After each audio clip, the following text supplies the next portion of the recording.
啱啱咧嗰堂咧嗰兩堂咧，我哋就講緊啊，重温翻點樣啊去利用我哋計算嘅直式其實係數粒裡面描述緊數粒嘅過程一種啊，係咪？好啦，出現咗一條新嘅數嚟到兩位數乘兩位數，譬如27乘以10，其實喺數粒上面會點樣去展示嘅咧？今次可唔可以調翻轉由數粒又去到推論翻我哋做直式嘅過程咧？咁我哋一齊嚟睇一睇咯喎，27乘以10就即係27出現咗10次啦，係咪啊？呢度由上至下左至右整齊排列好啦，10、20兩條7粒出現1次2次，加埋有10次出現咗啦，係咪啊？如果我哋做直式嘅話，我哋會寫上係27乘以10咁樣去表示啦，係咪？我哋要數數粒，你會點數啊？1、2、3、4、5、6、7唔會咁數啊嘛，我哋數粒先啦，數粒先啦，係咪啊？粒數粒先啊，7粒出現了10次，7粒出現了10次，咪就係你睇下，7粒出現咗10次，咁即係話呢一行單獨去睇呢一行嘅話咧，其實就有10粒啦。呢度單獨睇呢一行咧，又有10粒啦；單獨睇呢一行咧，又有10粒啦。所以7出現了10次，咪就係70粒咯。所以我先寫低70粒啦。呢個係記錄緊數粒嘅過程嘅粒啊，數粒原來共有70粒，其實即係7條啦，係咪？數完粒啦，我哋數快啊，唔係數條啊 ，sorry， 數條啊，兩條出現10次，兩條出現10次，即係有20條啦，係咪啊？20條就一條有10粒，20條就即係200粒啦。我所以寫埋200粒。呢個200係記錄緊嘅係數條嘅結果，所以夾埋有嘅咧就係呢度共有嘅咧就係有270粒咁多啦。明咯，知道做咩咯喎？27乘以10就咁計啊，咁27乘以30又點算啊？睇睇呢度。如果我哋要揾出27乘以30嘅話，即係27出現咗30次咁多啦，係咪啊？呢度有兩條7粒出現咗30次，10次、20次、30次，方便起見，我哋已經整齊排列好啦。咁如果寫直式，就算我唔識計都好啦，我都寫咗直式先啦，就應該係咁樣啦。梁 Sir 話咧，直式係記錄緊數粒嘅過程。如果係我數粒咧，我一定會數粒先啊。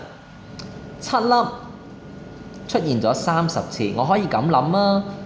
7粒出現咗10次就會有70啦，出現第20次又有70啦，就有70啦。其實即係3721加翻個0，210粒咁多咯。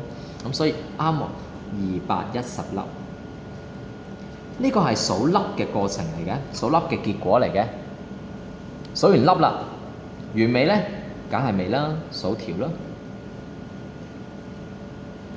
兩條出現了30次，即係兩條出現10次，兩條出現10次，兩條出現10次，兩條出現30次，即係有2乘30，即係有60條咁多咯喎。60條，一條有10粒，即係有600粒咁多。呢個係數緊條嘅結果嚟嘅，所以咧，當我哋去揾出27乘以30嘅話咧，就應該會有0、1、810粒咁多啦。我做咗兩條數喺度咧，我哋留意一樣嘢，留意一下佢哋嘅個位啊。個位咧，呢個咧都係0嚟嘅喎。呢度都唔使加嘅，係喎，都唔使加嘢嘅喎。好好做嘅喎，各位又唔使加唔使減，總之係零嘅喎。原因係何在呢？因為我哋乘嘅係一個十位數啊嘛，十位或者係30位，因此呢，佢嘅個位總係零嚟嘅，係咪啊？啊，咁不如我可唔可以將佢稍稍簡化下去啊？可以喎。譬如呢一條題目，我哋可以試下簡化佢啊。27乘以10一定係零嚟嘅喎，跟住呢，俾個零佢先計算7粒出現了10次，出現10次即係出現即係7加多個零，即係70粒啦，所以呢我哋寫個7字。跟住呢，你有冇留意到一樣嘢呢？當我做調嘅結果嘅時候啊，呢個答案裏面呢，呢個位總係一個零字嚟嘅喎。係啊，因為凡親將個條乘以幾十嘅話，10就變成一塊啦，乘以20變成2塊啦，乘以30變成3塊啦，咁所以佢一定係以100為單位嘅。因此呢個數呢，基本上呢個7呢唔會再有變動㗎啦。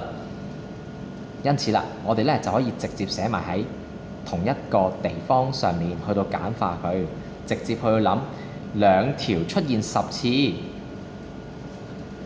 兩條出現10次嘅話呢，就應該係20條咯。20條就即係有200粒，所以我喺前面加埋個2字，咁就可以簡化條式啦。咁隔離點樣簡化佢啊？一樣嘅做法，將27乘以30簡化佢，個位一定係零㗎，我俾咗個零佢先啦。然後諗啦，7粒出現30次，即係7粒出現3次，俾個零佢啊嘛，係咪？7粒出現3次即係21啦，21咁我就寫21啦。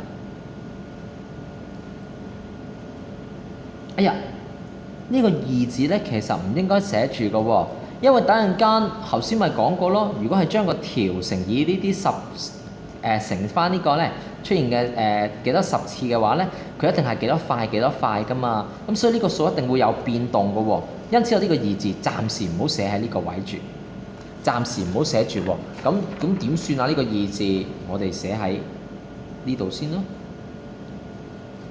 提醒自己仲有2塊要加上去㗎，然後我哋再諗啦，兩條出現30次，即係有60條啦，60條就即係有600粒啦。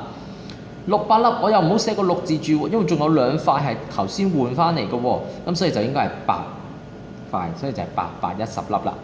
咁樣呢，我哋就可以簡化到嗰個計算嘅步驟。